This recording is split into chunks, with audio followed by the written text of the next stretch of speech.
Hello everyone, and welcome to Volinko's channel. In today's video, I will show you how to enable or disable thumbnail previews in Windows File Explorer. And now, let's get started.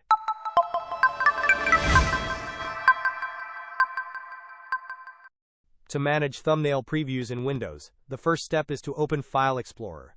Once File Explorer is open, you will need to locate the View tab on the ribbon at the top of the window.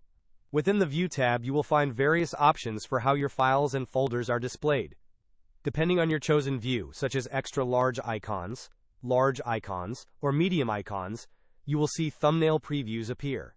However, if you switch to views like small icons, list, details, tiles, or content, the thumbnail previews might not be as prominent or may seem to disappear.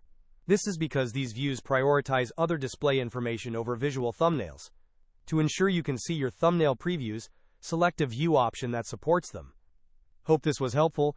Don't forget to like and subscribe if you enjoyed. As always, thanks for watching, and I will see you in the next video.